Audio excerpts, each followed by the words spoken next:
Vous savez, dans la vie, il y a des moments où l'univers vous envoie un signe. Un genre de tiens, prends ça, tu le mérites. Eh ben, c'est exactement ce qui m'est arrivé cette année. Imaginez-moi en train de scroller mes mails, probablement en buvant un café noir, évidemment, quand soudain, une invitation officielle en tant que presse pour The Bureau Fashion Week de New York, moi, invité à une Fashion Week. Autant vous dire que mon premier réflexe a été de vérifier si c'était une arnaque, parce que franchement, je m'y attendais pas du tout. Mais non, c'était bien réel. On me reconnaît officiellement comme média dans le genre de la mode. En tout cas, j'étais labellisée presse sur leur site internet. Sauf que, plot twist, j'ai pas pu y aller. Oui, le premier vrai moment où je suis validée par l'industrie, je ne peux même pas en profiter. Pourquoi ? Parce que mon boulot actuel ne me permettait pas de m'envoler pour New York, cette fois-ci du moins. Mes finances non plus d'ailleurs.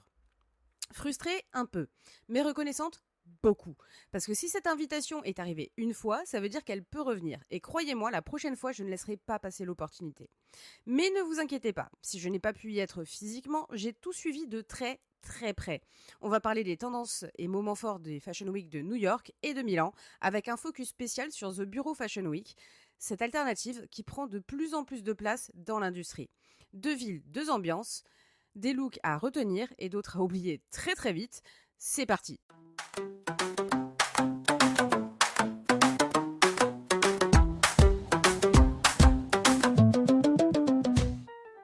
Ah, New York en février.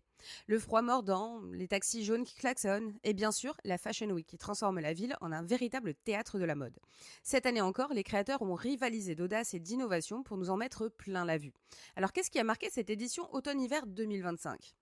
Calvin Klein. Imaginez la scène, après 6 ans d'absence sur les podiums new-yorkais, Calvin Klein a fait son grand retour, et pas n'importe comment. Sous la direction de Veronica Leoni, première femme à occuper ce poste chez Calvin Klein, la marque a présenté une collection qui marie minimalisme et audace. Les robes monochromes aux teintes vives, les coupes épurées, le tout sous les yeux de légendes comme Kate Moss et Chrissy Turlington, sans oublier Calvin Klein lui-même, 82 ans et toujours aussi élégant.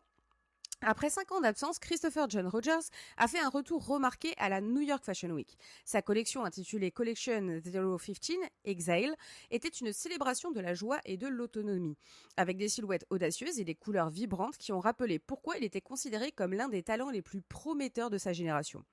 Coach a transformé le Park Avenue Armory en un espace intime, mettant en avant des pièces réinventées du patrimoine de la marque.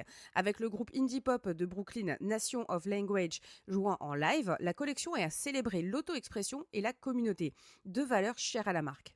Et Tom Brown a clôturé la semaine avec une présentation théâtrale mettant en scène deux ornithologues observant des oiseaux amoureux en cage. La collection a exploré des silhouettes plus amples, une utilisation audacieuse des couleurs et des assemblages de motifs, offrant une nouvelle énergie à l'esthétique de la marque. Les tendances phares à venir, on a le peplum, qui ont fait un grand retour marqué sur les podiums avec des interprétations modernes et élégantes. Des créateurs comme Ashlyn Park et Simone Bellotti ont réinventé cette silhouette pour la rendre chic et contemporaine. Le Mocha Mouse, une teinte chaude et riche, a été désigné couleur de l'année par Pantone et adopté par de nombreux designers. Cette nuance a donné des collections, apportant une touche de sophistication aux tenues. Les silhouettes en denim évasé, inspirées de style bohème, ont fait leur grand retour. Les jeans bootcut et les pattes d'éléphant ont été revisités pour une allure chic et décontractée. Les teintes pastel, notamment le rose pâle, ont été omniprésents, reflétant le mouvement ballerina core. Ces silhouettes et couleurs douces ont apporté une touche de légèreté aux collections. Le retour des pièces tailleur structurées a marqué cette édition, avec des silhouettes nettes et des esthétiques polies, reflétant une transition vers des environnements plus professionnels et plus formels.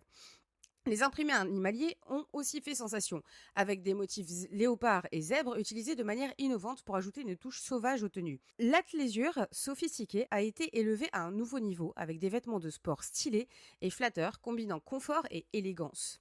Au niveau des moments insolites et anecdotes, Zoé Gustavia Anna Wallen a transformé son défilé en une séance de spiritisme avec des bougies vacillantes et une ambiance mystique, offrant une expérience unique aux spectateurs. Les militants de PETA ont fait une apparition remarquée, rappelant l'importance de l'éthique dans la mode et suscitant des discussions sur l'utilisation de matériaux d'origine animale. La star de la télé-réalité Lisa Rinna a enflammé le podium de Jane Wade, prouvant que la frontière entre mode et spectacle est plus fine que jamais. La Fashion Week s'est déroulée sous un froid glacial, obligeant les participants à redoubler de créativité pour rester stylés tout en se protégeant des éléments. En somme, Cette Fashion Week de New York a été le reflet d'une industrie en pleine mutation, oscillant entre héritage et modernité avec une bonne dose d'audace.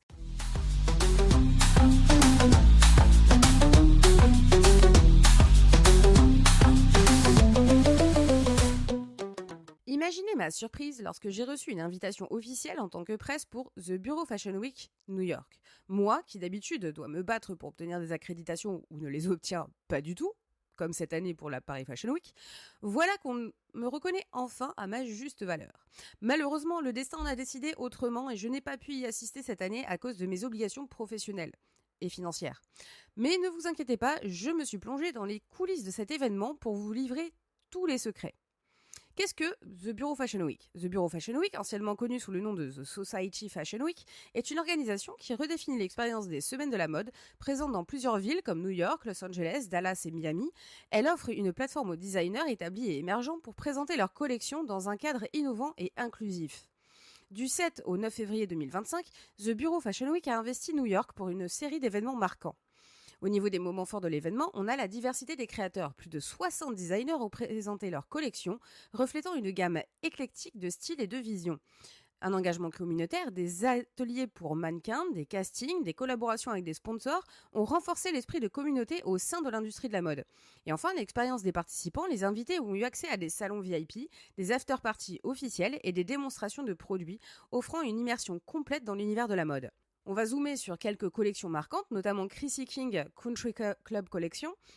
Le 7 février, Chrissy King a dévoilé sa Country Club Collection, une ligne chic et intemporelle alliant élégance et modernité. Les pièces conçues pour une allure raffinée sur et en dehors des terrains de golf ont séduit par leur sophistication décontractée. Elisabeth Reinhardt, New York, le 8 février, elle a présenté des créations élégantes et intemporelles mêlant style classique et modernité. Sa collection a été saluée pour sa capacité à capturer l'essence de la sophistication urbaine. Également le 8 février, Chung Yul a impressionné avec des pièces alliant l'esthétique traditionnelle coréenne et un minimalisme moderne, créant des vêtements à la fois intemporels et élégants. Pourquoi cet événement se distingue-t-il ? Le Bureau Fashion Week de New York se démarque par son approche inclusive et son soutien aux talents émergents. Contrairement aux Fashion Week traditionnelles souvent réservées à une élite, cet événement ouvre ses portes à un public plus large, permettant à chacun de vivre une expérience unique dans le monde de la mode. Bien que je n'ai pas pu y assister à cette édition, cette invitation a représenté une reconnaissance significative à mon travail. Je suis déterminée à participer aux prochaines éditions et à partager avec vous les insights exclusifs depuis les coulisses de cet événement incontournable. En attendant, continuons à explorer ensemble les tendances et les innovations qui façonnent l'industrie de la mode.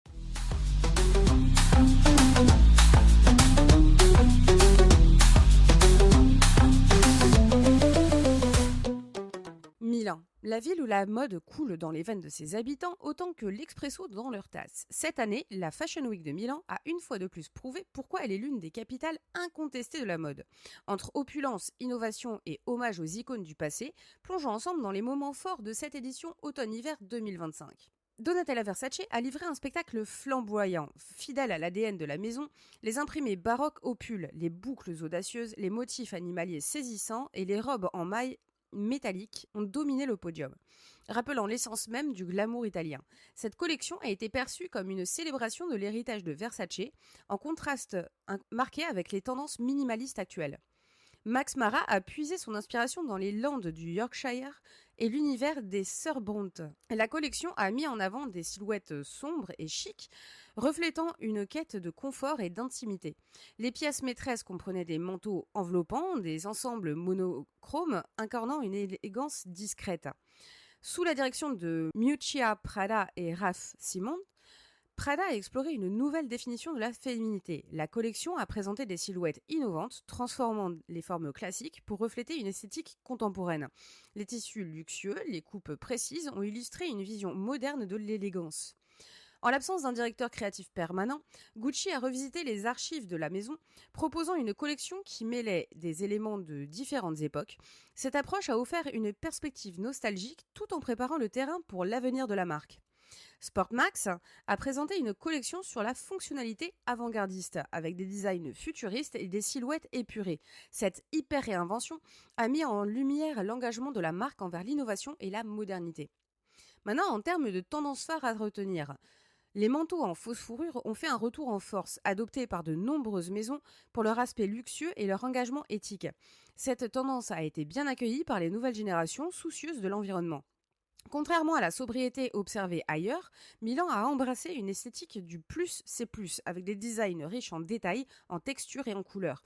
Cette approche reflète une volonté de célébrer la mode dans toute sa splendeur. Des éléments du grunge ont été intégrés dans les collections, mêlant l'esthétique des années 90 à des touches modernes, créant ainsi un contraste saisissant entre raffinement et rébellion.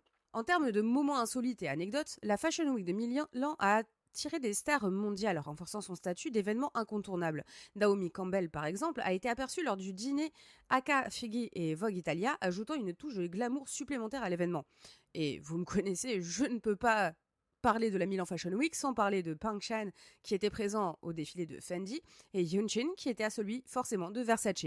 En somme, cette édition de la Fashion Week de Milan a été une célébration de la richesse créative et de l'héritage culturel de la ville. Les designers ont su mêler tradition et innovation, offrant une palette riche de styles et de visions pour la saison à venir. Et vous, quelle tendance de Milan comptez-vous adopter cet automne ?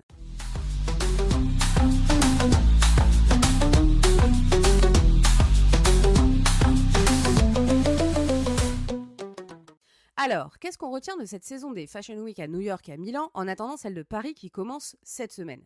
D'un côté, New York, qui fidèle à elle-même, a joué la carte de la diversité et de l'expérimentation avec des collections marquées par l'athléisure sophistiquée, la fluidité des genres et un retour à une mode plus pragmatique. Et de l'autre, Milan, qui a décidé d'ignorer toute tentative de minimalisme pour nous plonger dans un tourbillon d'opulence, de nostalgie et de maximalisme assumé. Et au milieu de tout ça, The Bureau Fashion Week, qui s'impose comme une alternative sérieuse aux Fashion Week traditionnelles, offrant une visibilité à des créateurs émergents qui méritent clairement d'être mis en lumière. Loin de l'entre-soi du luxe institutionnel, cet événement ouvre des portes à une mode plus accessible, plus expérimentale et, disons-le franchement, parfois plus excitante que les podiums conventionnels. Les tendances à surveiller dans les mois à venir, le retour des péplums et des pièces ultra structurées, une mode toujours plus ancrée dans le réel, pratique, portable, mais pas ennuyeuse, une opposition entre le minimalisme ultra clean et l'opulence baroque, choisissez votre camp, la montée en puissance des plateformes alternatives comme The Bureau Fashion Week qui pourrait bien rebattre les cartes de l'industrie. Et vous ? C'est laquelle des tendances qui vous parle le plus ? Dites-moi en commentaire ou venez en parler avec moi sur Instagram, TikTok et compagnie. Si vous avez aimé cet épisode, laissez un like, abonnez-vous, activez les notifications si vous êtes sur YouTube pour ne rien rater des prochains sujets. En parlant de mode et de tendance, j'en profite pour vous rappeler que mon livre Red Flag et Love Song sur l'univers impitoyable de l'industrie de la K-pop est disponible en e-book et broché. Et ce n'est pas tout. Une nouvelle collection inspirée de ce livre vient de sortir sur la boutique de Cappuccino et Croissant avec des designs qui rendent hommage à cet univers musical fascinant sur capcroissantmedia.com. Allez y jeter un œil et dites-moi ce que vous en pensez. Merci d'avoir suivi cet épisode. On se retrouve la semaine prochaine pour encore plus d'analyse et de pop culture. D'ici là, restez stylés et évitez les faux pas mode ou assumez-les avec panache. Allez, salut!